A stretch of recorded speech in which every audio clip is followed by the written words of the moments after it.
সকালে উঠে আমরা ভারতের পতাকা আর্ট করা শুরু করে দিছি। আর বাড়িতে আমরা কোন কন্ডিশনে থাকি আর কি অবস্থায় আমরা বাড়িতে থাকি বাইরে হয়ে যাই সেইগুলো আজ ভিডিও দেখি পাবেন। তো এই যে দেখো সকাল সকাল আমার ভাইসটা শুরু করে দিচ্ছে গেট খোলা। আর আজই তোমরা দেখবেন কেমন করে নিনজা টেকনিকে ছাওয়াগুলা কান দিলে ওইগুলো চুপ করা যায়। এই যে দেখো সকালে উঠে যদি ছাওয়া কান্দে তাহলে করে গাড়ির ঘোড়া দানি বসে থাকবেন, চুপচাপ হয়ে যাবে আর কান্দাকাটি করি না হয়। রাতে তো মোটামুটি ভালোই বৃষ্টি পড়ছে, সেই জন্য রাস্তাঘাট সবগুলোতে পানি টানি ছিঁড়া পড়ে আছে, এখন নৈনাঙ্কার অবস্থা হয়ে গেছে। আর গ্রামের বাড়ি বুঝিয়ে আর পাচ্ছেন গ্রামের পরিবেশটা কিরকম হয়। গ্রামের পরিবেশটা ঠিক এইরকমই হয়। দেখো বাইরেটা এইরকমটা আর আমার ঘরের ভিতরটা দেখি না, ঘরের ভিতরটা মোটামুটি একটু চকচকাই আছে। মোর খাবার জায়গাটা মোর বেটা দখল করে নিছে, সেই জন্য এই টাকা সরেবার নাকবে এটা কিনা তারপরে বসে খাবার নাকবে। তো এই যে যা দূরত চলি কিন্তু অতি থাকবে লোক না হয় আড়াও না চলে আসবে। হ্যাঁ কি হয়েছে না এই যে চলে যাচ্ছে। হ্যাঁ এলা খাবার দিছে আমাকে আনি আনে এলা দুইজনে খামো। বাড়ির ছোট ছাওয়া থাকলে অত্যাচারে কোনো নিমা সীমা থাকে না। আর যদি ওই ছাওয়া গিলে যদি অত্যাচারে না করে তাহলে কেমন করে বুঝবেন যে বাড়ির ছোট ছাওয়া আছে না হয়। আমার ঘরের উপরে আরো ঘর বানা কাজ চলেছে। আসলে আমার বাড়ির ছোট্ট জায়গার মধ্যে দুই কিনা ছাদের ঘরের না রুম করেছি নিচে, যাতে উপরে আরো ঘর বানা যায়। কারণ আমার ছোট্ট জায়গার মধ্যে ম্যানেজ করে চলিবার নাকবে। গ্রামের বাড়ি হলেও আমার একটু জায়গা শর্ট পড়ে গেছে। ঘরের উপর যে ঘরটা বানাচ্ছে সেটা কিন্তু আমার কাঠটা দিয়ে গাঁথনি শুরু করেছে, কারণ কাঠটা একটু সস্তাতে পাওয়া যায়। আমার বর্তমানে বাজেট কম হয়ে গেছে,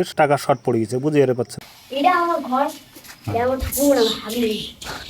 কি করবেন এই বর্ষেও কাজ চলেছে, রড ভাঁজ করেছে। আর এই সমস্ত কাজগুলো কিন্তু আমরা ইচ্ছা করলে নিজেও করা গেলে কিন্তু ভাই যার দ্বারা যেই কাজটা বেশি ভালো হবে তার দ্বারা করাটাই বেশি ভালো। কারণ কয়টা টাকার অতি দেখলে হবার নয়, সময়টার অতিও দেখো। অনেকে নিজে চেষ্টা করে যে নিজে বানায় পান, নিজে বানিয়ে দেয়, কিন্তু কাজটা ফিনিশিং ভালো হয় না। আমার বাড়িতে কিন্তু টুকিটাকি কাঠের কাজ চলতে থাকে, সেই জন্য উপরতলা যতগুলো কাঠের টুকরা ছিল সবগুলো কিন্তু নিচে নিয়ে আছে, কারণ উপর কাজ চলেছে। আর সকাল সকাল আমরা যদি রং তুলি ধরি হ্যাঁ মাখামাখি শুরু করে দিছে। আর এইরকম রং তুলি কিন্তু প্রত্যেকটা বাচ্চাকে কিনে দেওয়া দরকার, কারণ আমরা এইগুলা দিয়ে খেলাবে আর খেলাইতে কিন্তু শিখবে। আর খেলাইতে যেই শিক্ষাটা অর্জন করবে সেটা কিন্তু সব থেকে বড় শিক্ষা, কারণ জবরদস্তি শিখাইলে কোনোদিন শিখে না বাচ্চার। আর মুখ কথা বলে তোমার কি মুখ সবুজ কালার বানিয়ে দেওয়ার পাবেন, তা সেই জন্য মুখ সবুজ কালার বানিয়ে দেখাছো। আসলে হলুদ রঙের উপরে যদি হালকা নীল রং দেন তাহলে কিন্তু সবুজ কালার হয়ে যাবে। তবে হলুদ কালারটা একটু নষ্ট হওয়ার কারণে কিন্তু ঠিকঠাক লাইট সবুজ আসবে না, একটু ডিপ সবুজ। তো এলাম ওই আমাকে বানিয়ে দেখাছো পতাকা বানাবার জন্য সবার প্রথমে সবুজ কালার দিয়ে এরকম করে তেরেং বেরেং করে তুই কিন্তু দাগ দিয়ে দিবেন। তার উপর কিন্তু সাদা কালারে আরো একটা দাগ দিবেন, তার উপর অরেঞ্জ কালার দিয়ে দাগ দিলে কিন্তু এখন পতাকা মোটামুটি আয়ত্তে চলে এসে। তবে এরকমটা না হয় যে বলে মুই বানিয়ে পাইছো জন্য ওমরাও বানিয়ে পাবে। ওমরা এলাকায় বানিয়ে না পাইলেও পরবর্তীতে বানাবার চেষ্টা করবে। আজই দেখিল কেমন করে তৈরি হয়েছে সেটাই কিন্তু ওমরাও ট্রাই করবে, একবার হলেও ট্রাই করবে। আর ট্রাই করলে কিন্তু ট্রাই করতে করতে শেখা হয়। আর আসলে প্র্যাকটিসটা সব থেকে বড় জিনিস, প্র্যাকটিস না করলে কোনো কিছুই সম্ভব না। আর এই যে এই তুলিটা দিয়ে আমি কাজ করছো, এই তুলিটা কিন্তু একেবারে ভতরা একটা তুলি, কারণ এটা দিয়ে আমরা সারাদিন খেলে বেড়াই। আর ওই তুলিটা দিয়ে মোটামুটি একটা পতাকার আয়ত্তে চলে যাচ্ছে, এখন পতাকার মতো চলে যাচ্ছে। তো দেখো কেমন হয়েছে ইন্ডিয়ান পতাকা খান।